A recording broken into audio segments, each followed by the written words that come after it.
Go on, everybody. Nice to be here in Turkey, Constantinople, Istanbul. Fire away. It's good to see you here. As I said, you've been asked, I'm sure, 400 times, are you coming back? Are you coming back? Is it time? I might do. I might come back. There's Rolly Romero. Come on, Rolly! What's it like being in and around everyone here? Shout out to the RBI Festival. I've been around the boxing event for 6 months, so yeah, it's good to be back involved in the boxing game. I'm looking forward to the fights. IBA put on a fantastic evening, a fantastic day, good show, big drama show, and I'm happy that they brought me here and looked after me and showed me a good time. Are you disappointed Anthony Joshua's not here? He was meant to be. Not really. There's a lot of famous boxers here. I've seen Roy Jones. I've seen Rolly Romero. I've seen Big Baby Miller. I've seen David Hay. I've seen loads of people. There's so many to name. I can't name them all. I know he wants to fight you though. Who? Anthony Joshua. Everybody wants to fight me because I'm the cash cow. Unfortunately for me, they all want to fuck me up. How much is it going to cost for Rome? Is it Rome to pay for Achilles? Is that the quote to come back? How much is Rome? I don't know, but it's not going to be cheap because I'm not a cheap person. Everything's expensive. I've got expensive taste. Tommy said that he's open to fighting Mike Tyson if he gets paid the right money. What do you think about a potential fight between Tommy Fury and Mike Tyson? I think it's a good one. I think Mike Tyson versus Tommy, if that's what they're going for now, if they want to just fight a bona fide living, walking, alive legend in Mike Tyson, then although he's 60 years old, I suppose they can still say they shared the ring with the legend Mike Tyson, like Jake Paul and whoever else is going to fight him. But they ain't fights, man. Mike Tyson would have ate these guys up for breakfast and then ate them for dinner, lunch and tea in his day. But I suppose, like you say, if you can go in the ring with Mike Tyson, no matter how old he is, it's always the thing. I've been in the ring with Mike Tyson. Like how many people probably sparred Mike Tyson for like 1 round and they live off it. It's their claim to fame. So yeah, good do. And both guys are going to get paid a lot of money, so it's always good. Always that rematch with Jake Paul. Do you think they get back in the ring together, Tommy and Jake? I've hoped they would. I've even texted Jake Paul to say, like, what's going on? Do you want to get it on with Tommy and make the fight happen? But I just think, like, other than boxing, there's a lot of egos involved, if that makes sense. Like he said this, he said that, and I want this, I want that. And when things like that happen, it's difficult to make fights, as you've seen over the years. It's interesting that Jake Paul has called out a load of names, but he's never called out your name. Why do you think that is? Jake Paul's called out a load of names from Anthony Joshua, Gervonta Davis, but he's never called out yours. Why do you think that is? How could you call out Anthony Joshua and Gervonta Davis? It's like fucking that end of the scale and this end of the scale. I'm not sure how that works, but they're not going to call me out, are they? Why would they call me out? Do you know what I mean? It's not as if it's going to be... I'm not 60 years old, am I? 69 even, or whatever, not 147 years old. So they're not going to call me out. But I'm available. Tyson, when it comes to your potential return to the ring, WEC have said that they would rank you at the #1 spot should you return. They give you that opportunity. If Daniel Dubois does beat Oleksander Usyk, Frank Warren has said that he's not really comfortable with making the fight between you and Dubois. Is that a fight that you'd push for, though? If I did come back, hypothetically speaking, if I was to return and I was to box Daniel Dubois, I would box that motherfucker's ears off. He wouldn't land the glove on me. It'd be a one-sided beatdown. But listen, I wish him luck in his fight against Usyk, but styles make fights, you know what I mean? And his style and my style don't gel. I would absolutely annihilate him. What's the one bit of advice you give to Dubois against Usyk? Okay, knock him out. Because I wouldn't say that because it's in England and, you know, it's on his home show, so just do the best you can, that's it. Best you can. It hurt him before with a body shot, put him down heavily, so maybe he can land that same body shot, put him down again. I saw a clip of it, yeah, and it's sad to see someone of Deontay Wilder's ferocious and ferocity and all of that thing, like just a shadow of his former glory. I'm sad, and I fucking knocked the bitch out twice, so I'm sad for him.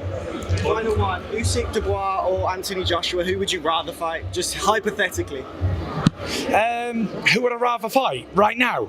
Usyk, because I want me revenge in England. That's all I want. I want a fair shout, and I don't believe I've got a fair shout the last 2 times. So I don't know what I'm going to have to do because I can't leave it go to the decision. I'm going to have to knock the cunt out, but yeah, that's the one I want. But if I don't get that, then it'd be Joshua, the biggest British fight that will ever happen, and it would break all records, and it would sell out 100,000 at Wembley in an hour. And it's a fight that I think can happen for sure if I decide to come back and the deal's right and all the other shit that goes with it. Do you have your If Joshua retired as well tomorrow, how would you compare his career and your career? I don't know. We've both had different careers and took different paths, and we've both made a shit ton of money, and I think we're both happy. So yeah. Tyson, would you have your dad John back in the corner? Yeah, my dad never left. Go on. One out of the box question. I'm journalist from Serbia. I want to ask you, what memories do you have of summer Serbia? Fond memories. It was 2007, summertime. Silver medal. I got a silver medal there, yeah. It was good. It was good event, you know, great. It was good. I was out in the pools and stuff there. It was very hot. It was good chicken burger there. Very good chicken burger that I had every single day. From Sunderland, did you know that? Yeah, no, I didn't know that. But next time I come, I'm going to go see him. He's a good player. You still be training with Sugar Hill? Good tennis player. Yes. You like doing drugs? Tommy said that he's open to fighting Mike Tyson if he gets paid the right money. What do you think about a potential fight between Tommy Fury and Mike Tyson? I think it's a good one. I think Mike Tyson versus Tommy, if that's what they're going for now, if they want to just fight a bona fide living, walking, alive legend in Mike Tyson, then although he's 60 years old, I suppose they can still say they shared the ring with the legend Mike Tyson, like Jake Paul and whoever else is going to fight him, but they ain't fights, man. Mike Tyson would have ate these guys up for breakfast and then ate them for dinner, lunch and tea in his day. But I suppose, like you say, if you can go in the ring with Mike Tyson, no matter how old he is, it's always the thing. I've been in the ring with Mike Tyson.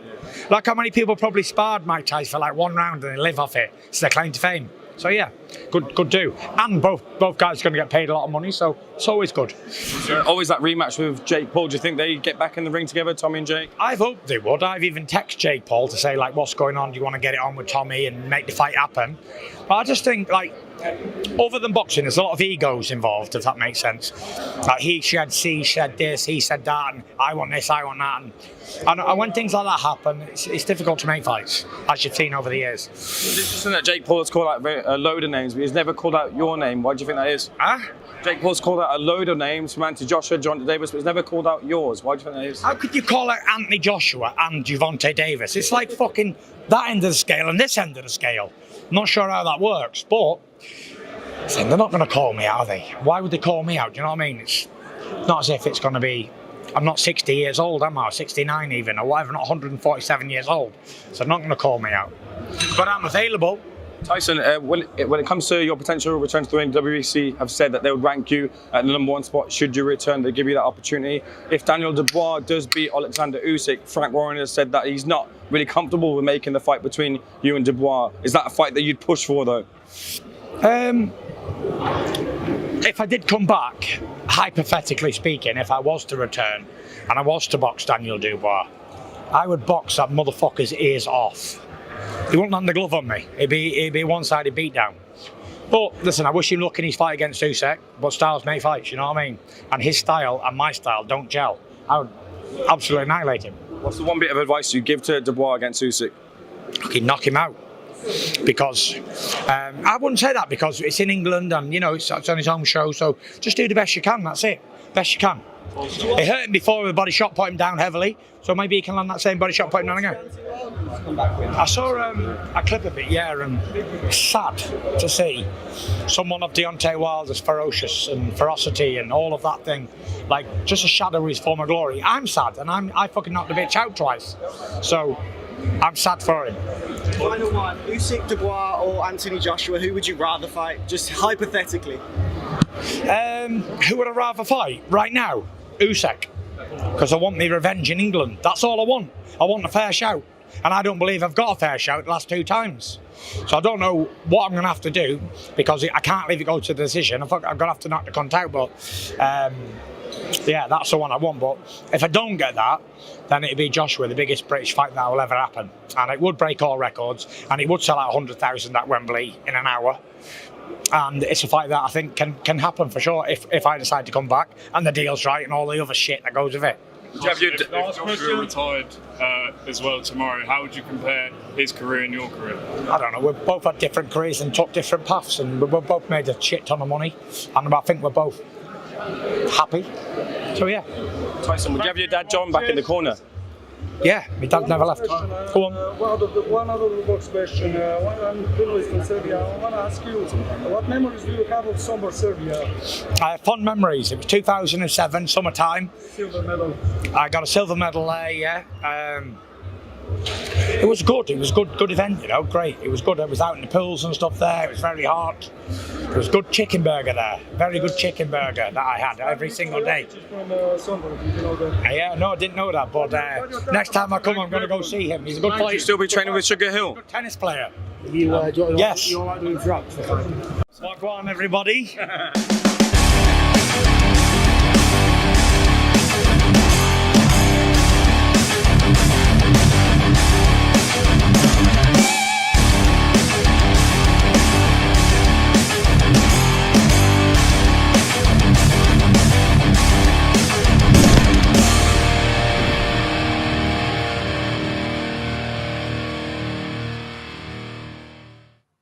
Boy, does that Seconds Out Live intro music hit you like a cool breeze on a warm summer's day. I think we weren't on last week, a bit of a miss in the schedule, but we're back again. Seconds Out Live, the most interactive boxing show on your calendar. I am Eamon Khan in the co-host seat, joined by Josh Green here as well. Josh, how you doing?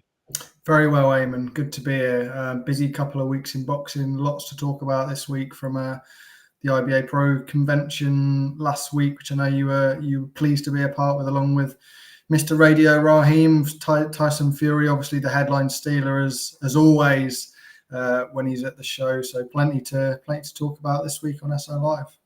If Raheem is Radio Raheem, am I Audio Ames? Josh, are you cassette tape Josh? Have you got a better one than that? Yeah, second take Josh. Cassette tape. Not second take. I'm not that old, mate. I'm only 27. So yeah, I don't think we could run with that.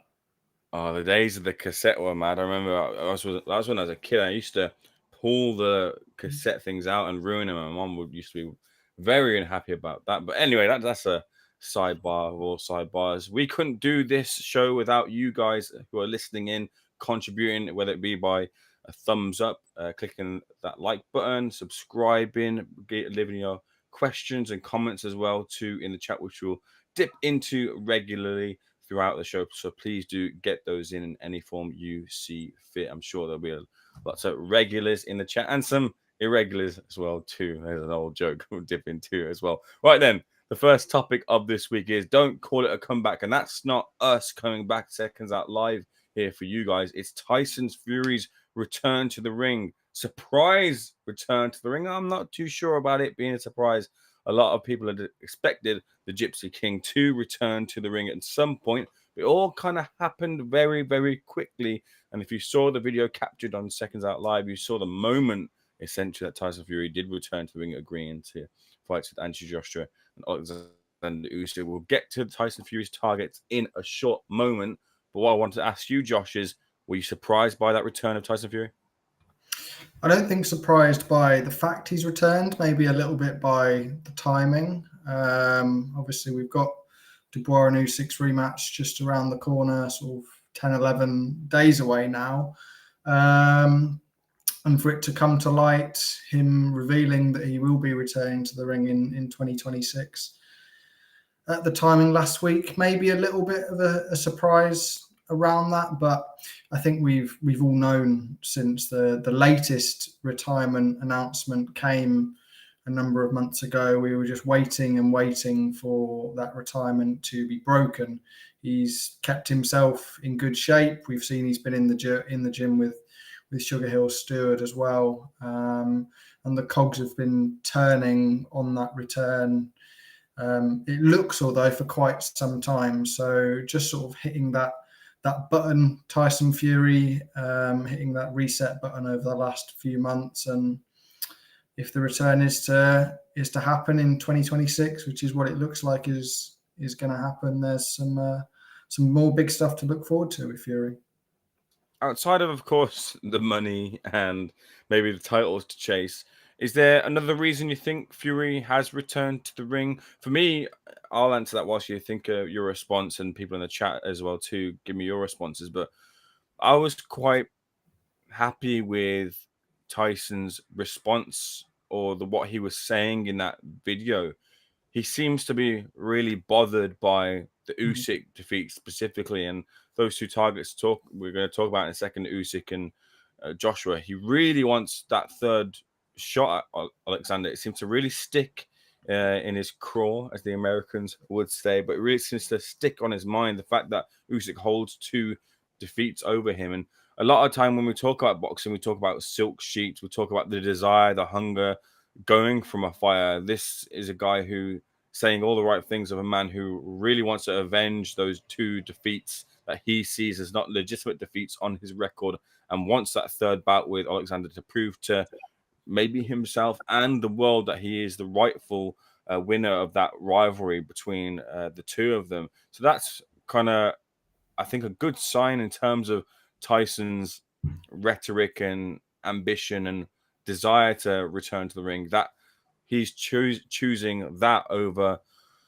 the Anthony Joshua fight, which is a fight that fans have wanted to see for many years. This isn't just a run of the mill comeback for money or anything like that. This is a guy who's got real desire to prove something. Yeah, you could see in that interview the frustration with the results against Usyk were there.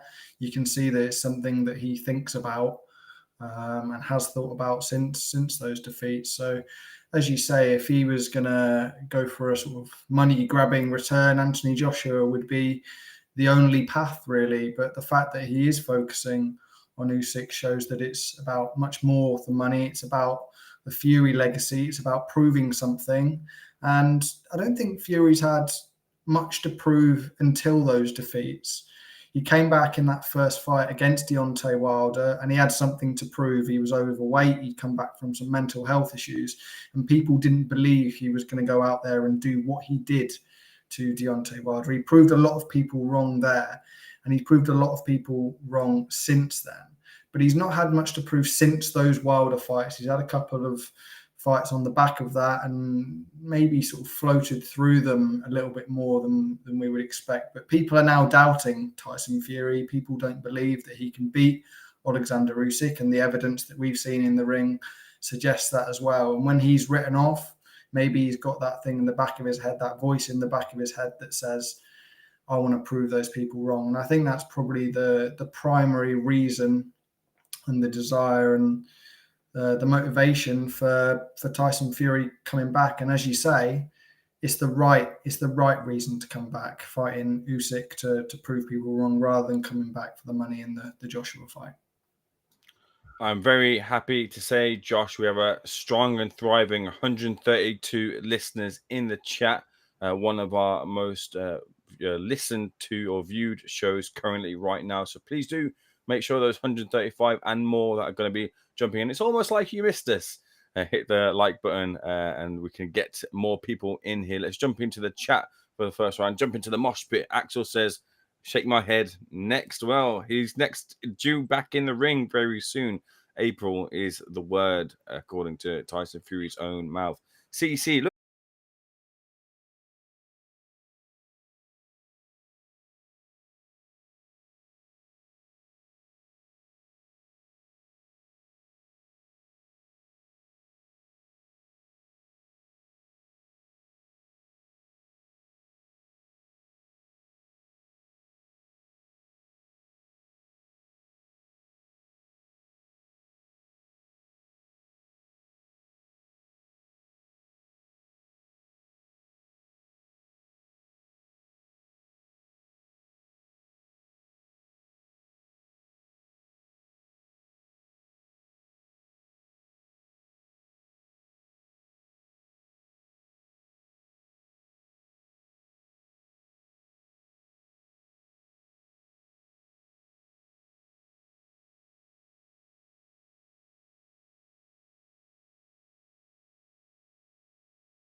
Right then, sorry about that. We just had some technical issues here, but we are back in. Hopefully, you can hear us, you can see us, and we're back live and in color. Just about. Yeah, there we go. Here we are. So I was saying here, Thunder Road says, "Don't call it a comeback for Tyson Fury." Josh Green no longer has the kitchen in the background. Has moved place. If you didn't catch that, but is fit and firing. Custom system #1 on the rankings here with the crown on his head. The Gypsy King has the crown, or is looking to put that crown back on his head. Custom System says, good to see you in here. Cuss, a strong regular as well throughout the weeks, whether it be a busy period or not. Although the Furies are contradictory at times, he's an entertainer and good to have him back. However, do not jump the queue. You have to earn the Usyk fight. Fight Joshua, as neither have belts. There's an interesting point, Josh, that Custom System brings up. And I did ask Tyson Fury in the scrum. You would have heard it in the lead up 2 seconds out. We ditched the intro for those 2 scrums so you could catch up on that if you didn't see the news that Tyson Fury had broke about his return and his targets. I said to Tyson, look, the WBC have said to you, if you return to the ring as you maybe plan to do so, then you're going to be put in the #1 spot. And that gives you the opportunity to fight Oleksander Usyk or Daniel Dubois. You get that opportunity that's been given to you. The boxing hardcore fans seem to want to say you got to earn that. Where do you stand on it with Tyson Fury, Josh? Opinions. Obviously, Tyson has a huge legacy within the sport, especially over the last few years. He's had those fights with Alexander Usyk where he's fallen short, and there are a number of contenders that probably are deserving of that next shot. Namely Joseph Parker, who's been in that position with the WBO for well over a year now. He's probably the man that a lot of people refer to as the #1 contender, the man that should be in the ring with, well, the winner of the rematch between Usyk and Dubois. So for me, I would like to see Tyson Fury have at least one fight before he jumps in with Alexander Usyk. He's had those 2 losses to him. He hasn't really earned that 3rd fight, in my opinion. I had those 2 results fairly clearly in favour of Alexander Usyk, and to jump back in with the Ukrainian would be a bit of a push for me. If he can go and defeat a top 5, top 6 heavyweight, then maybe we can start to talk about a trilogy fight with Usyk. If Usyk wants that fight and if Usyk wants to continue fighting, I think that's something maybe that people aren't considering quite so much. Maybe Alexander Usyk goes and defeats Daniel Dubois. Maybe he loses to Daniel Dubois and that Usyk-Fury trilogy fight isn't there to be offered anymore. What do we see from Tyson Fury if that fight isn't to be there? There's a lot of different situations that can occur, a lot of spinning plates in this scenario. But for me, I'd like to see Tyson Fury have at least another fight before a possible trilogy with Usyk. So one of the things I had a little mini debate with Vidal Riley, Josh, and I want to ask you and the fans here too, is which fight you'd rather see more. I mean, we'll move on to Tyson Fury's targets, and they're very clear. We've mentioned them here. They're Alexander Usyk and Anthony Joshua. Alexander Usyk seems to take precedence over Anthony Joshua because of how that defeat really kind of sticks to Tyson Fury. He's completely unhappy about it and feels like he didn't get a fair shake on the scorecards, as he has said as much in the scrums and to Turkey Al-Sheikh on that video call. And when I spoke to Vidal Riley, I said, look, which fight would you rather see?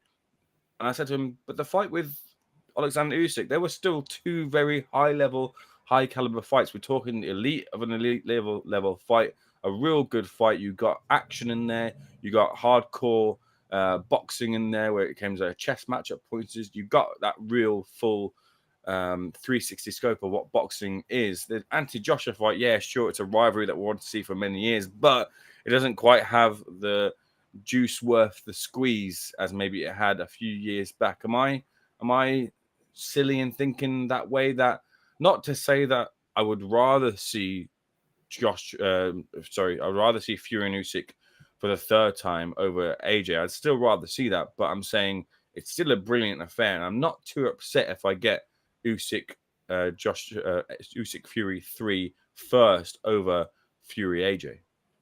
Yeah, I don't think it holds quite the prestige that it once did with not having the belts on the line. When Fury had a couple of belts and Joshua was holding a world title as well, that's when the fight was really at its height for me.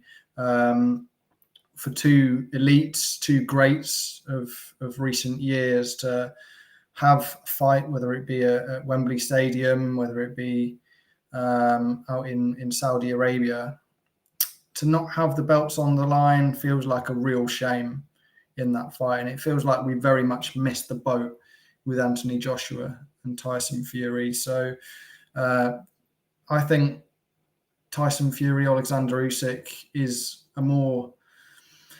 probably a more grabbing fight, certainly for the hardcore boxing audience. But I certainly wouldn't complain if we got the Tyson Fury, Anthony Joshua fight. There'd just be that sort of niggling feeling that we didn't get it 3, 4, 5 years ago, and we're getting it with no belts on the line.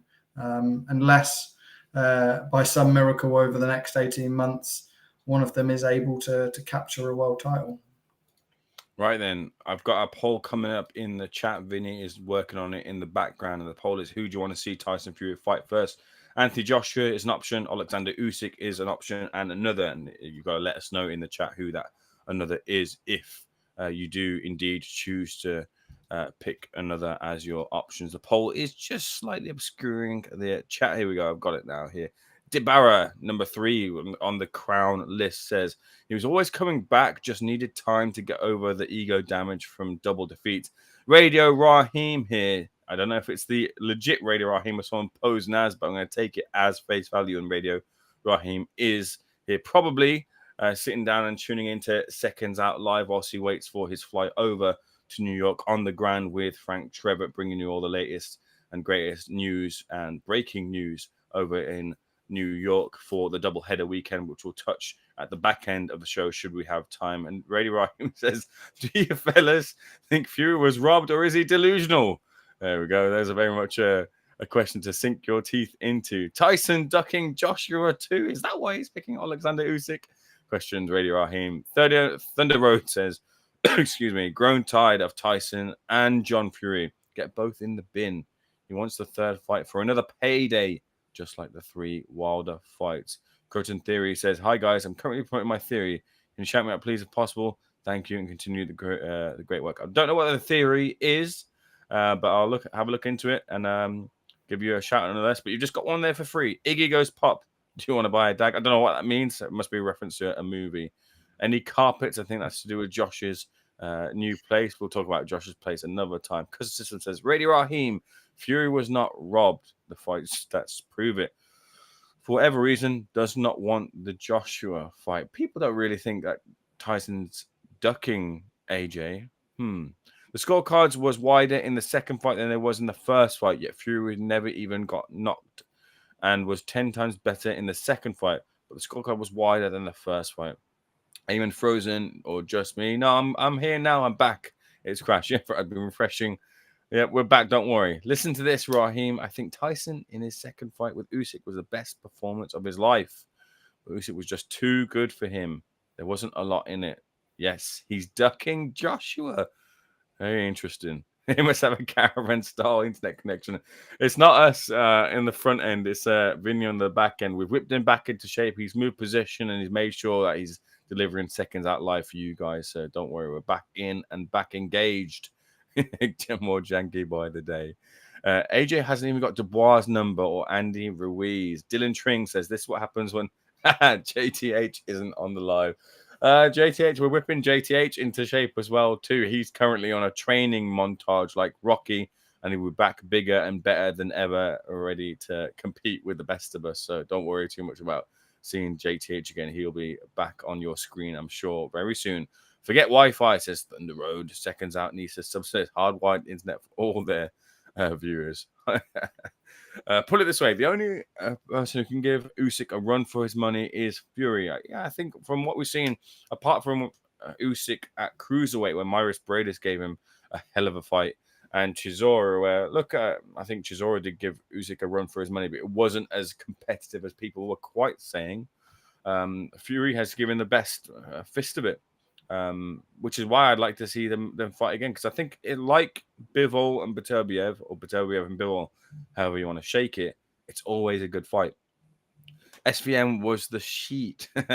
I don't know. I reckon on form Parker will be a tough night for Usyk. A lot of Parker love and momentum off the back of his string of fights, and I think it's fair to say Parker does deserve that status within the top of the heavyweight division. Not too sure how he gets on against the likes of Fury and Oleksandr Usyk. Debate going in here about Daniel Dubois and his chances in the ring with Oleksander. A lot of people kind of thinking there was maybe a little bit of a misstep or a step lost from Alexander Usyk from a couple of years back, and Dubois could capitalize upon that. That is a conversation happening next week when we preview that big undisputed heavyweight clash happening in Wembley. And certainly Tyson Fury seems to think that Daniel Dubois is in for a shot. There's an update on the poll, which I'll bring to you before we come back into our conversation. Josh, I'll be asking you when we come back is, who does Tyson Fury have more of a shot of beating, Joshua or Alexander Usyk? But whilst you think of that, I'm going to let you know that in the poll that we've asked of you guys in the chat, said, who do you want to see Tyson Fury fight next? The options were Anthony Joshua and Alexander Usyk, and the third one being other. And if you say other, let us know in the chat who you want that to be. And currently steaming ahead in the poll with a massive 74% of the votes is Anthony Joshua.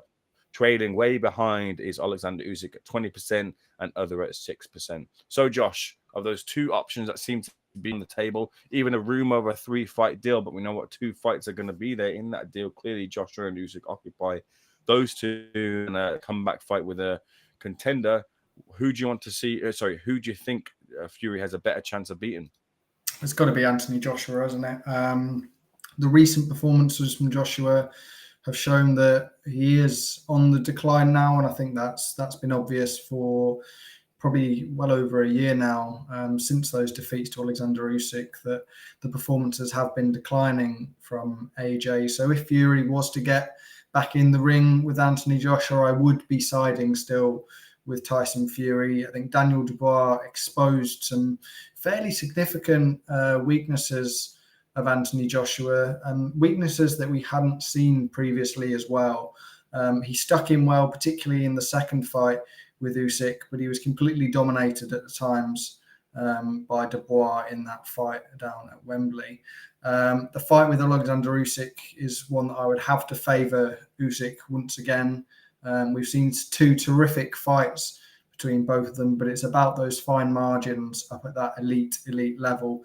And for me, Alexander Usyk has the advantage in those fine margins, and that's what the difference has been in those 2 fights. So for me, 2 pretty contrasting results in those fights for Tyson Fury.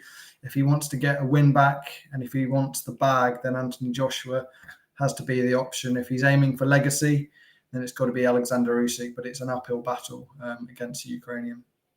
Going to signpost you to a little bit of a reminder. If you haven't seen them after you watch Seconds Out Live, or you can even scroll back to the beginning, the scrum with Tyson Fury. You can see that there and all the questions that were asked by the media and myself to Tyson Fury about his potential return, his targets, and what he wants, as well as the video capturing the moment that Tyson Fury agreed the deals for Alexander Usyk and Anthony Joshua fights. And in that video, he talked about the return being in April. That's now been made official.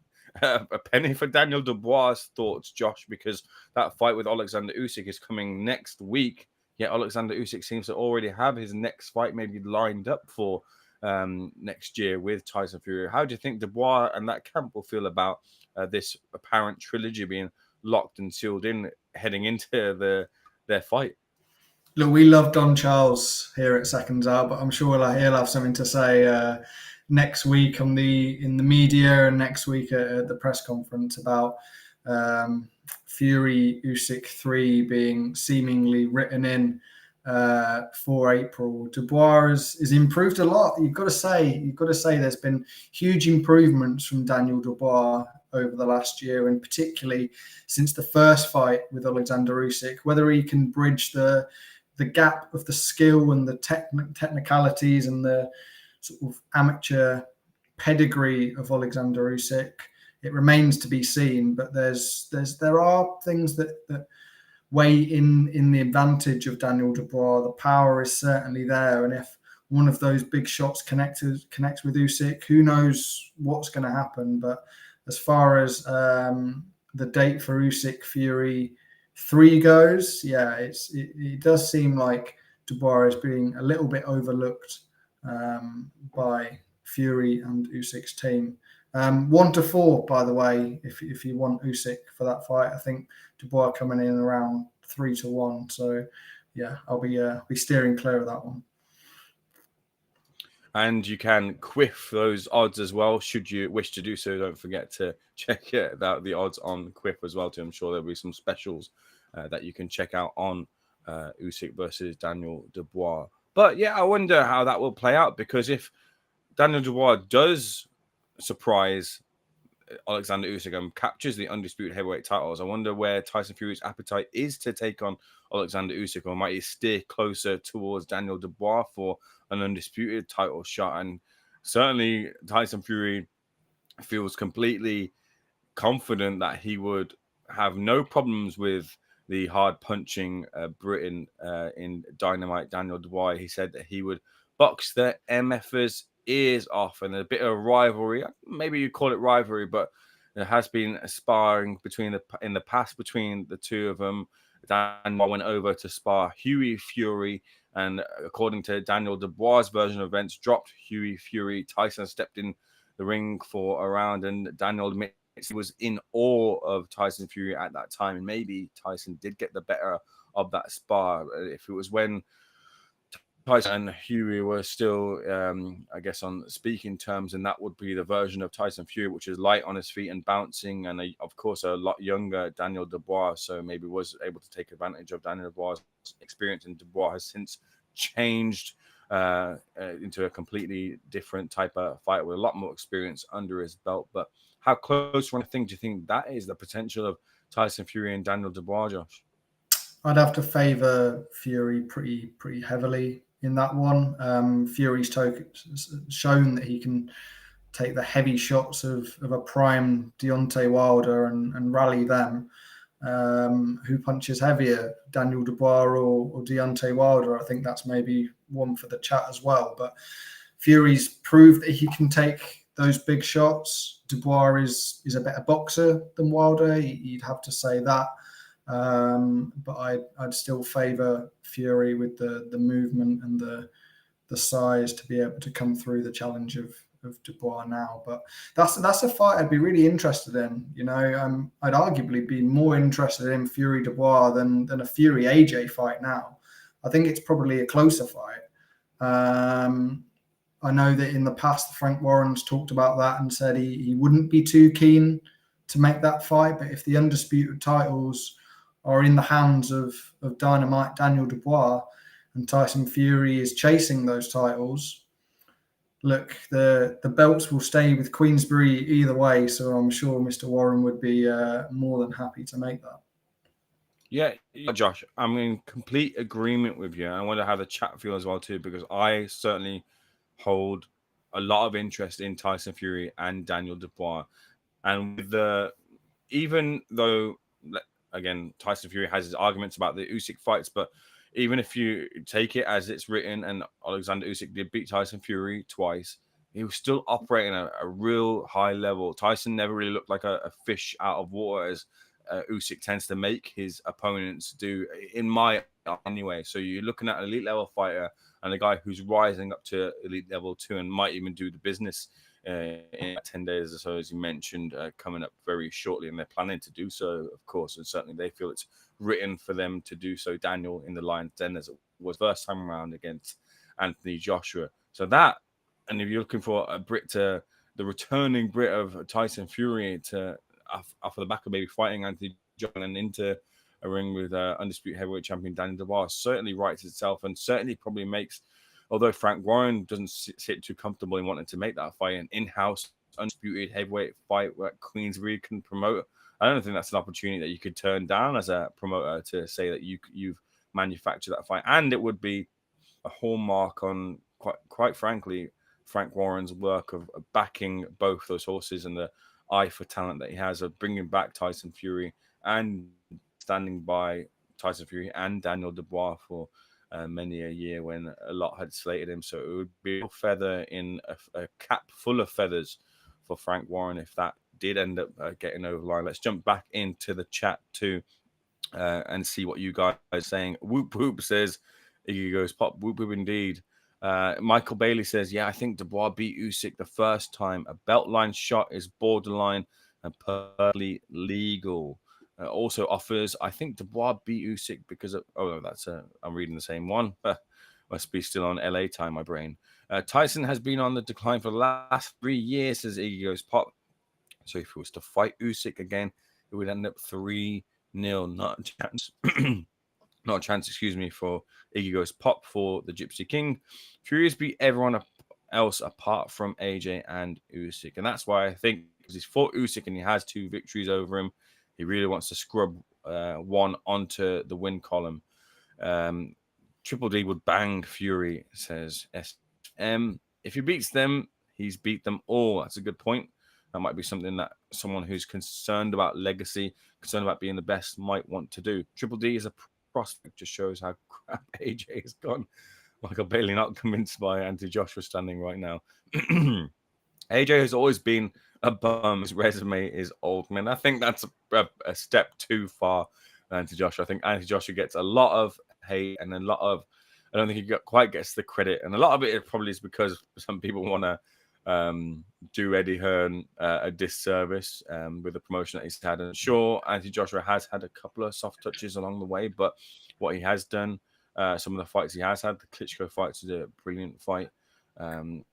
His return, although albeit he fought a completely different way, but to turn that around and change his style up and to get the victory, I think was it's a good win considering how the first fight went, and that's an immediate return as well to the fights with Oleksander Usyk. Sure, and unfortunately from a Joshua perspective, he was outclassed and outgunned, but he wasn't completely out of his depth in that fight. But they were a tough old slog for AJ. They were, and still competing. The Franklin win I put as a good win in the column for him up at the top against Dylan White at the time on the rise. Good win as well too.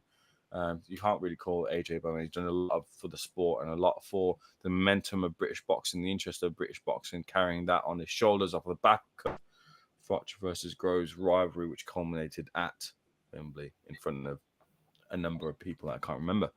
AJ has always been, I've already read that one. How is AJ Bum? The guy was UK's darling a few years ago, says Foamy Media. As usual, knock 'em, win down, attitude, unreal. Agree there. I don't certainly subscribe to the opinion that AJ is a bum at all. MB, good to see you in here, MB. We're assuming Usyk will beat Dubois. Completely up in the air. Got to give Dubois that respect. The belts go up, and Usyk has to earn them again against someone who really wants them. AJ's too basic. That's his problem. Fury is unpredictable, so he always has that advantage. You never know what he's going to do, but you can read AJ like a textbook. I think in terms of Tyson Fury and his mind games and things, I think that's a real. He's still so strong at that element of the fight week and the build up and getting into his opponent's heads. I think he's an absolute master at that. But Fury, in being able to box and box as light on his feet as he used to, I think that Fury's gone. If you look at the careers of Tyson Fury, and look at the career of Anthony Joshua came in as the destroyer, then had to switch his style and now boxes. Tyson Fury is complete opposite that. He boxed, then had to switch his style, maybe because he can't do it anymore. Now has become as a fighter looking to land that knockout punch. Complete inverses of each other. Andrew Fry says, please, no more of this drawn out crap. No one cares. They're both done. Here's a damning assessment from Andrew Fry, Josh. Well, bloody hell. I think we should wrap up there then, shouldn't we? No, we've got plenty more to talk about this week on SO. Certainly neither of them are done, and there's more fights to be had, whichever way you look at it for me. AJ is stiff, can't move, says SVM. I'd like to see Fury versus AJ first. That is the poll. A quick reminder here, who do you want to see Tyson Fury fight first in this comeback? Anthony Joshua still in the lead, hasn't budged, but more votes have gone in, but hasn't budged at 74%. I guess it's budged by a percent with Anthony Joshua. 72% Now, it's dropping down, actually, as soon as I've given you the prompt here. Get those votes in the poll. Someone's playing with their votes and dropping what a vote in, vote out. Very funny. Anthony Joshua takes the lead. Oleksander Usyk in long drawn-out second place with 20% of the vote. And other, but no names of other in the chat. So do let me know in the chat who those names are. We have here as well, too. Fiscal Badger says AJ's punch drunk. He's just stalling for a payday. Injury is the official line, and I believe that to be the case. Certainly checking out the lay of the land, and probably once Usyk Dubois 2 does take place and the belts potentially fragment and options become a lot more clearer, I think we'll see AJ right back in the mix. The best fighter Fury has faced he lost to. The rest of his CV is poor. I think the 2 wins over the Deontay Wilder, I believe personally, he won that first fight as well too, even with that knockdown. I think a very, very good win. Certainly that Deontay Wilder on the come up was very much feared and isn't the form of that right now. He's trying to rekindle that bronze bomber. Everyone lost to Usyk. It doesn't mean Fury is SHI beep. Agreed there. AJ is like a larger version of Amir Khan. All right, okay.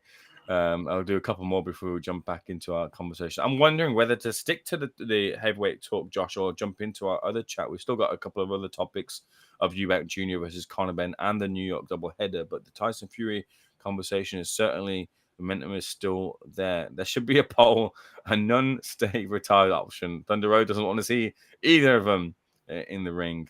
Usyk went hospital because a crown was in his gum. No other reason. And Dale, a new face. A couple of new faces in here. Foamy Media, shout out to you. SVM, shout out to you. Fiscal Badgers, shout out to you as well. And Dale also. And the returning regulars like Iggy Goes Pop, Custer System, MB, Thunder Road, and more. Great to see a good mix of different people in here. Again, make sure to click the like button as well, helping us grow. Everything goes a long way. Fury is the only one who can give Usyk a run for his money. He won the most rounds against Usyk. It was AJ who got battered. Fury sent Usyk to hospital. Strong point there from Michael Bailey. Josh is big. He's so scrawny. I think that's Josh Hart. He needs to be put on when... João Pedro just signed for Chelsea. When he come from Fluminense to Watford, he was a real stick. He was a stickman type figure, and he got put on the protein diet and eventually put on the weight, and he started putting defenders off of him and holding his own weight. I think Josh needs to go on the João Pedro type diet. Michael Bailey says AJ still hadn't fought Wilder. Look, if you're saying that Tyson Fury and Anthony Joshua doesn't quite have the legs, where does Anthony Joshua versus Deontay Wilder stand right now off the back of Wilder struggling to get rid of Tyrell Herndon the other week? When AJ KO'd Francis Ngannou, Fury's face said it all. He does not want to fight AJ. I'm not too sure. I doubt that either men fear each other, and specifically Tyson Fury. I think Tyson Fury is much more closer to the top of his game than Anthony Joshua is just calling a spade a spade. Lots of conversation in here. We'll move the chat into a different topic and we'll jump back into Tyson Fury as we see fit with you guys' contributions. There is a couple of topics we want to discuss, and we're about 20 minutes left of the show, and I don't want to miss out on them. They're 2 big topics, especially this one coming up, and that is the confirmation that Chris Eubank Jr. and Conor Benn are set to take their rematch forward. It is happening. It is confirmed. The location isn't confirmed as of yet, but the date September is. And Eubank Jr. will meet in the ring. And as far as we know, the terms are completely the same. Eubank Jr. will have to make 160 and then rehydrate to only 170 the day after. Josh, are you happy to see this rematch made? From my point of view, it's a rematch that probably British boxing did need with the amount of eyeballs, the spectacle it was the first time around, the promotional trick, not that it was a trick, but that coin of or turn of phrase being used of senior being there has sort of been done. That rabbit is out of the hat. So I wonder how they kind of push that. But is the steam there to make it a bigger occasion from Tottenham to Wembley is the rumor? Are you one that's eager to see this take place? It's not a rematch I needed to see. I think there are a couple of reasons for a rematch. One being the first fight ending in controversial circumstances. that box not ticked in the first fight between Eubank Jr. and Conor Benn, and 2, the second fight can be even bigger than the first. And for me, that box isn't ticked either. I think the appearance of Eubank Sr. will go down as a great moment from the last decade in British boxing, and trying to recreate that moment and the drama that the whole fight week and the whole build up and even the launch press conferences and the face-offs that have happened out in Saudi Arabia, trying to recreate all that drama, and of course all the conversations that happened between the Eubank and Benn families and the promoters as well around Conor Benn's failed test from oh so long ago now. I don't think you can recreate all the things that happened and all the drama that went on over the months leading up to that fight, and particularly on the fight night itself. I just don't think it's possible to recreate the same night. And I'm worried that it will be sort of a damp squib, and it'll end and people won't be satisfied like they were at the end of the first fight. Obviously, Conor Benn's going to be wanting that rematch, having come out on the wrong end of the result.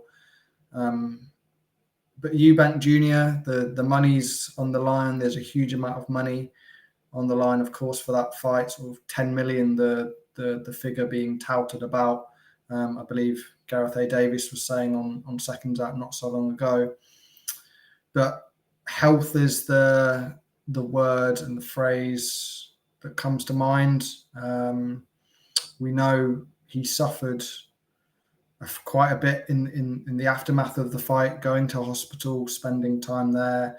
The weight cut was obviously incredibly hard for Eubank Jr. He's going to be another 6 months old, 6 months older than he was in the first fight. He's going to have another horrible weight cut under his belt going into this fight. For me, there are more reasons not to have the fight than to have the rematch. And I've seen a lot of split opinions over this, but that's mine. Me, not particularly. I'm sure when it comes around, I'll be looking forward to it. But for me, I was satisfied with the result and the fight week and the drama of the first fight. So keeping with you, Josh, before I jump back into the chat, specifically on the in-ring action, do you see anything from a Tony Sims, Conor Benn perspective where they can take what they did in the first fight and try and translate it into a win, turning that defeat into a victory? Conor has talked about activity, or the team have talked about activity, and they're jumping straight into this rematch. You can couple in as well too about the quickness of having Eubank Jr. to drain back down again too. But is that part of a recipe, a game plan where they can turn what they did in the maybe early part of the fight and try to extrapolate that a little bit more and turn a defeat into a victory? Yeah, I think I would probably favour Benn in the rematch, purely because you say that inactivity, he'd not faced a world-class fighter or a fighter that was going to give him some trouble and bite back a little bit in quite some time. And he is still an improving fighter, Conor Benn. He's still, 27 years of age-ish. Eubank Jr. is 34, 35. His best days are probably behind him right now, especially with the harsh weight cuts that he's had to make at middleweight and over the last couple of years. So look, if Conor Benn can find those 1% and 2%, he can certainly challenge Eubank Jr. And the power did seem to have some effect in those early rounds for Conor Benn, if he's able to do the same, which I believe he will be able to do. And Eubank Jr. having gone through, as we say, another weight cut, I think the fight slightly favours Conor Benn in the rematch. Yeah, in the honesty of the post-fight interviews, Eubank Jr. seemed to have, or Conor Benn seemed to have gained the respect of Eubank Jr. when it came to the in-ring action. He very much didn't expect for what he got from Conor Benn, whether it was in the form of his spirit, his attack, his defense, his punch power, seemed to wobble. Chris Eubank Jr., I think it was in the third round, if either fighter was dented by a big shot, I think it was Eubank Jr. And sure, you have to caveat the whole making weight and things like that, but that's what unfolded in front of our eyes. So taking those things into consideration, and the fact that these Conor Benn, as well as Eubank Jr., but Conor Benn more so, has excuse me, had those rounds with him very recently. Can he adapt and make something turn into a win the second time around? It's very plausible from a Benn perspective, which is why they've part of their decision to take the rematch. Coupled when, of course, we've seen Conor Benn splash a lot of the cash as well too. I think he's donated money, he's bought, he's given watches away to people he holds dear, and a big money fight is certainly, it doesn't come his way too often, and the one with Eubank Jr. certainly would whet the appetite for broadcasters and casual fans alike. And if there's the interest to move it from the Tottenham Stadium to Wembley, they obviously feel that they can capture another 10,000 or more, multiple 10,000s of people into a stadium, make it an even bigger affair than they did the second time round. So Eubank Jr. and Conor Benn seems to be a go. What we haven't heard so far is the words of Chris Eubank Sr., who he sort of half joked about if Eubank Jr. returns to the ring, then he would return to the ring as well, and that they were an item now that those bonds have been reforged between the two of them, and their relationship has mended off the back of a certain interview, maybe that happened on Seconds Out. I don't want to take too much credit for that, but it did take place on Seconds Out. But yeah, since those bonds have been reforged, he doesn't want to see, he's still as adamant and still as certain on whatever level, if it's the surface mind or however Eubank says it in a better way than I can or grasp or understand. He doesn't want to see his son fight again, wants to see his son sail off into the sunset. So he'll wait Chris Eubank Sr.'s words on that fight, if the fight does indeed go ahead. But Eddie Hearn has said in interviews this week that the terms are the same. Do you think they might get changed in any way? Do you think there'll be scope or room to, because of the criticism and the flack it did receive, that there might be an opportunity to re-go over some contract terms and maybe, I mean, this part of the deal was that Eubank Jr. had agreed, as far as we're aware. No, we obviously don't have contracts in front of us, but this is what it's come out in public, and it seems to be the understanding of the contracts, and remain to be proven otherwise, that the Eubank Jr. weight clause or rehydration clause agreements separate to the deal, and this is something that Eubank Jr. had agreed to sign in return of a lot of money and a hefty fine should he not meet it. But is there something that Eubank Jr. might just completely ditch because he couldn't make it the first time, had to pay a fine, and maybe escape with some of the money, but was the juice worth the squeeze in that either? He might just say that he'll agree to it, but just ditch the money when it comes down to it. Do you think he'll actually abide by that rehydration clause the second time around, Josh? Wouldn't surprise me if he just completely dipped from the clauses that are in the contract. The financial penalties, I assume, will be the same as what they were in the first fight, and if they are, with the money that they're going to be making in that fight, it's a small price to pay for your health, and also for potentially winning, well, for it potentially being the difference between winning and losing the fight. So yeah, it wouldn't surprise me at all if it went the same way, in more extreme way, of Eubank Jr. quote missing the weight on the multiple weigh-ins that they've got to go through.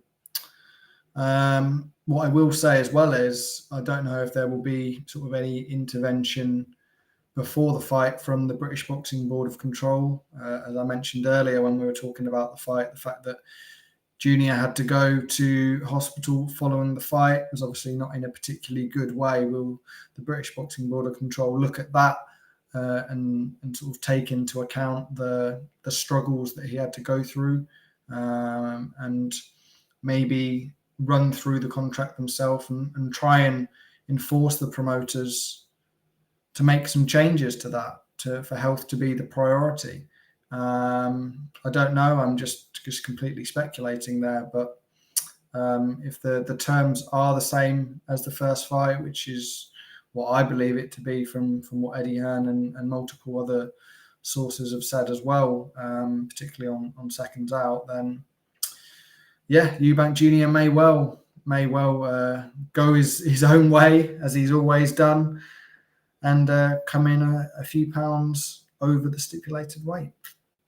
Certainly, Eubank Jr. does have to appear in front of the British Boxing Board of Control and explain the sauna video, and we'll see how that changes things. Coming to the chat before we move into our final topic, we have about 10 minutes left here. Francis Trevor says, smash the like button. So this guy's Francis Trevor, first time appearing in the chat here, is the one of the videographers or lead videographer within Seconds Out, who brings you the top most quality of work throughout the industry.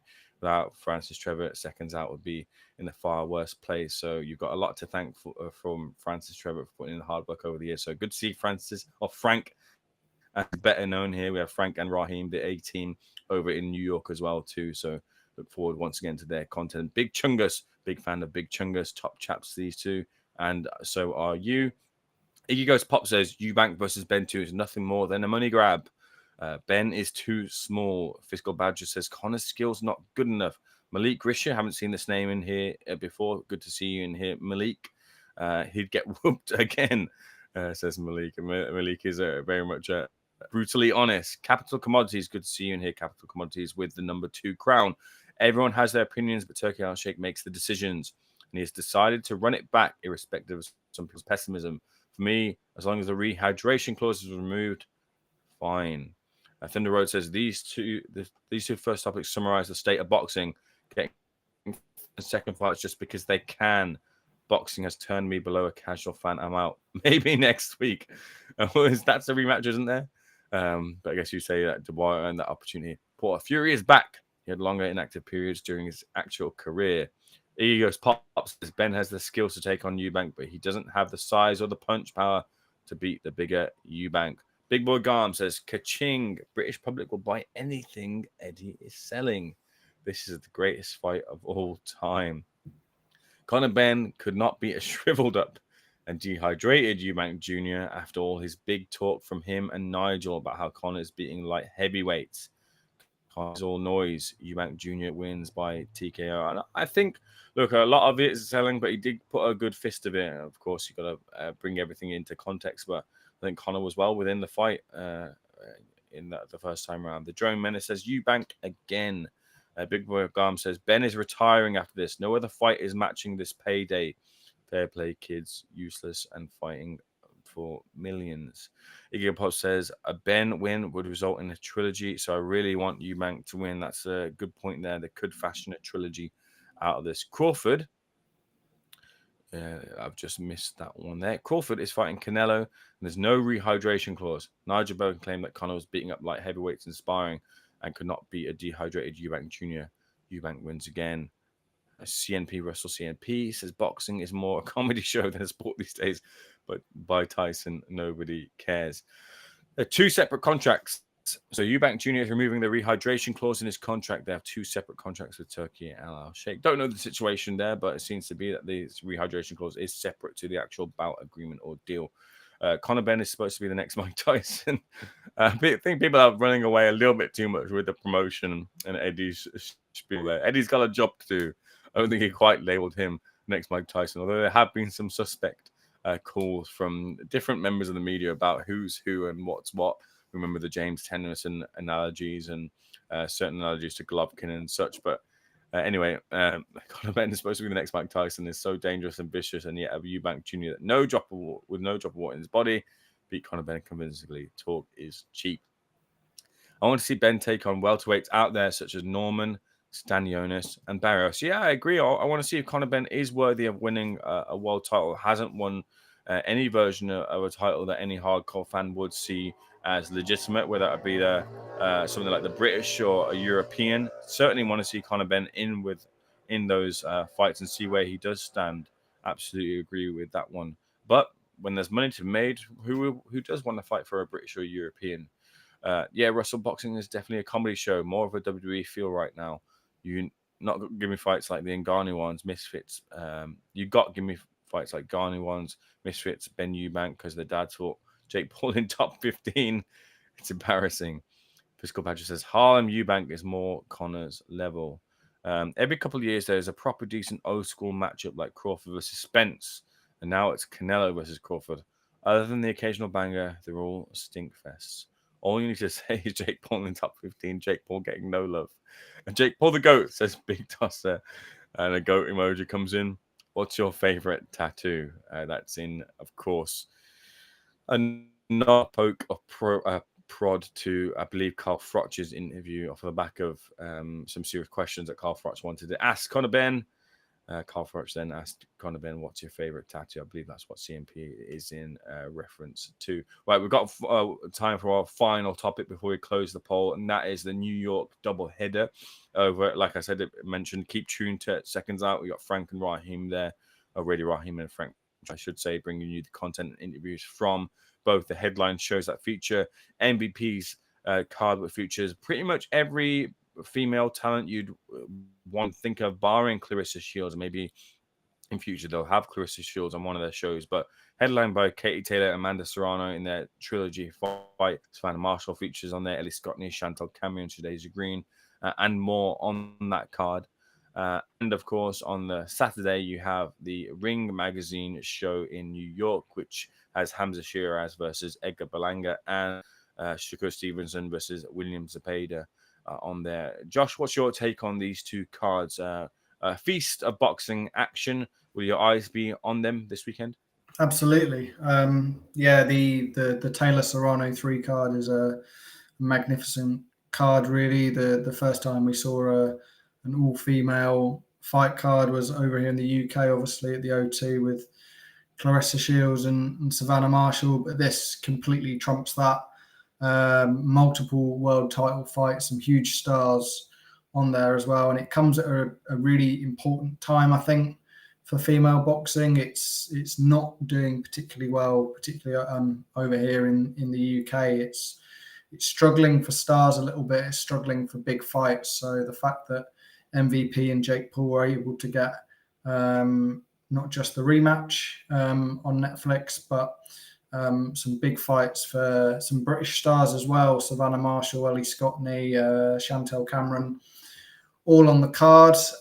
Great to see them getting a prime spot, and I'm sure there'll be a huge amount of people tuning in on Netflix on Friday evening, early Saturday, as it is here in UK. As far as Shakur Stevenson, Zepeda, Hamza Shiraz versus Berlanga goes, two great fights at the top of the bill. The British interest, of course, being Hamza Shiraz, who goes in as a slight favourite over Edgar Berlanga. And a very different fight to his last outing against Carlos Adames. Adames was able to impose himself on Shiraz. He had the movement, he had the head movement as well. Berlanga's not going to be quite the same, in my opinion. The head movement of Berlanga isn't there. He's going to be a bit easier to hit for Shiraz. And Shiraz going up in weight, he should be able to carry that power and that reach and that height advantage, should be able to use them. And for me, will get the win, I believe, over Edgar Berlanga. So look, lots to look forward to, as you say, Eamon, and we'll be covering it all in depth here on Seconds Out. Yeah, quick run through the cards. I think, like I mentioned there, pretty much every single female talent, barring Clarissa Shields, is on that card. Ramat Ali features, Chantel Cameron features against Jessica Mara, which was one of the fights that was supposed to happen on the Matchroom female super lightweight tournament, which ended up not happening because I can't remember the lady's name, but she's now turned her hand into acting and has been in several series and movies, actually. But Chantel Cameron missed out on the opportunity to become undisputed champion at that point against her because of the direction or career Shanika Johnson is on there as well too for Nina Hughes recently. Savannah Marshall, as we mentioned, against Shadeja Green. I think there's a lot left in the Savannah Marshall tank, and she's been chasing Clarissa Shields, whether it be in the ring or in the cage. Cage seems to be cut and shut and not going to be an opportunity anymore. Clarissa doesn't seem to be interested, so I don't think Savannah is. Back in the conventional sense of donning the gloves, might be an opportunity to make that second fight. That is probably the biggest fight within female boxing, barring Katie Taylor, Amanda Serrano, and that's a fight that probably needs to be made pretty soon to get the interest back into female boxing side. Alicia Baumgartner returns to the ring against Jennifer Miranda. Scott Neer, as I mentioned, against Yamalith Mercado. And then headlined again by Katie Taylor versus Amanda Serrano, which is poor Katie's getting a lot of jabs, isn't she, about headbutts and such. But either way, the first two fights were how best to say, to the walls action between the two women, and no doubt the third fight will be the same. Add Paul into the mix, Nikisa Bedarian, Eddie Hearn in there, Oscar De La Hoya, all in New York at the same time. I'm sure it's bound to be ingredients for another fun fight week. And I think this Ring Magazine fight week, I think it's a real good card. Real good 50-50s or as close to that in Hamza Shiraz versus Edgar Berlanga. Look, a lot of goodwill with Hamza Shiraz and a lot of talk about his potential. Now is the time to really fulfill it. Maybe got thrown into the deep end a little bit too quick against Adames.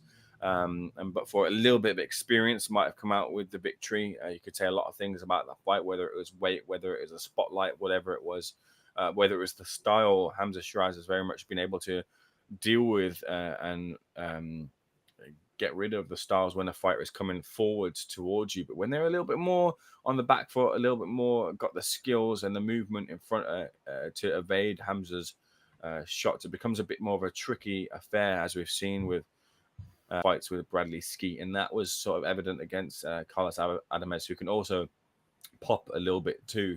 It just wasn't meant to be the moment for Hamza, but now he stepped up a weight against Edgar Berlanga, who I don't think you can quite say had a similar sort of trajectory as Hamza Shiraz, but there are some parallels with Hamza and Edgar. But these are two bangers who don't look for the step backwards. Edgar did sort of against Canelo, but you can be forgiven for that one, but they won't look for the step backwards against each other.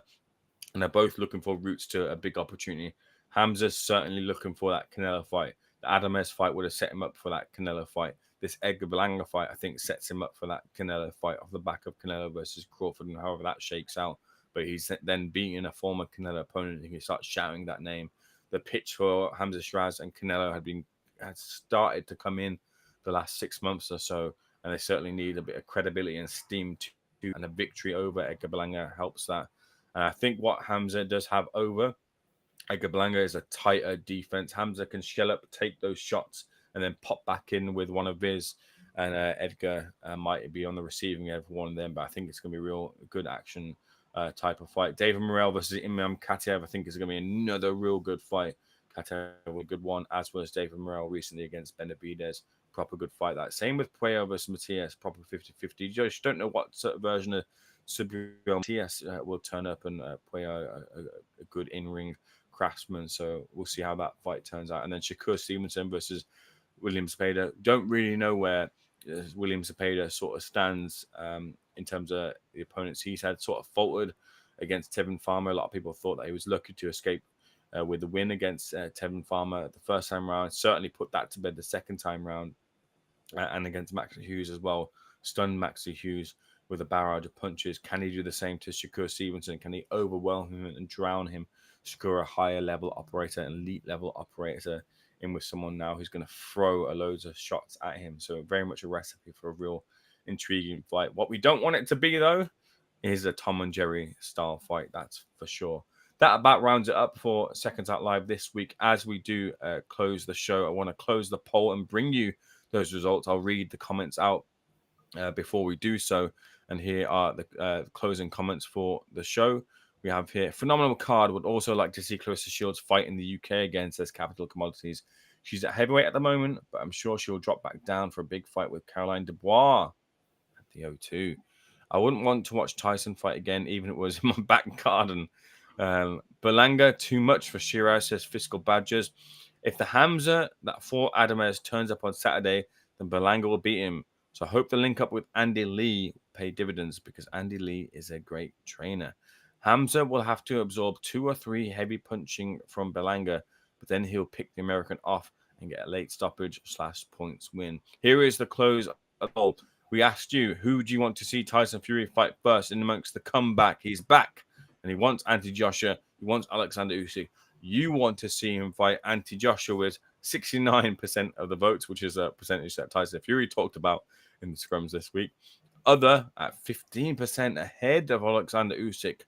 Names there like Joe Parker, potentially. Names there like Moses Atalma, potentially. Daniel Dubois, potentially. Oleksander Usyk in third place. The trilogy, the third fight, is in third place, having seen the 2 fights happen already.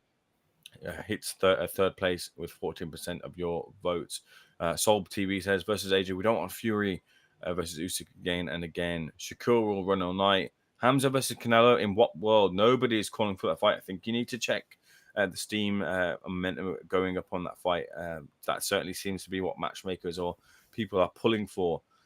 Nobody knows who Hamza is outside the UK. That's why he's fighting in New York. When Eubank Jr. knocks out Benn and moves up to 168 and fight Hamza, now that's a fight. Certainly Canelo is looking for a UK opponent. Hamza Shiraz is an option. Eubank Jr. is an option. Berlanga's power is overrated, says Wedding Cocktails UK. And Iggy Pop says, I don't know what that's from. Is it from Fight Club? Maybe? Don't know. What's that other movie where what's his name? He dated Jennifer Aniston. Josh, you're gonna have to help me out here. Who's the fella that dated? Say again? I'm struggling here as well. I'm struggling as much as you here, Eamon. I want to get this. It's annoying me. Who's that fella? He was on Friends, but he dated Jennifer Aniston at the time. What's Jennifer Aniston? Let's have a look at former boyfriends. I can't believe I'm searching this on Seconds Out Live. Brad Pitt. So what was that film that Brad Pitt was in where he played as a traveler? Was that Fight Club? I feel like this is a question for Vinny more than anyone. Vinny, can you let us know what Brad Pitt's movies where he played Snatch? Is it from Snatch? Snatch, there we go. Snatch, there. Right, we figured that mystery. I think that's about time with our heads fried to close out Seconds Out Live. So as customary, give the co-host the final word, but I'd like to say thank you again for a real thriving number of people in here, and we're gearing up momentum for not only the New York doubleheader but also the undisputed heavyweight. Snatch is coming in now. I needed that call about 5 minutes ago. Snatch already. Thank you. I appreciate that, guys. Shout even louder if you can do. But we're gearing up for the undisputed heavyweight showdown rematch between Oleksander Usyk versus Daniel Dubois. I failed to mention, of course, too, the return of Manny Pacquiao against Mario Barras for the WBC world title. Return of Ricky Hatton as well. That news broke. It's all popping off in boxing as well. So a real hot period right now, a real moving period in boxing. We'll have you all covered. Josh, that's about as much as I want to say, apart from thanking you and being in the background and, of course, the hundreds of people that were in here today. What would you like to leave off this week's Seconds Out Live show with? I'd like to reiterate the thanks for everybody for tuning in. It's great to be back personally on Seconds Out Live after a number of months probably away. But the team were on fine form last week out in Turkey and in Manchester for Josh Hart's case at the IBA convention as well, and we hope to bring you the same coverage, the same red hot coverage out in New York this week with the doubleheader. Thank you very much for tuning in, and we'll see you guys very soon.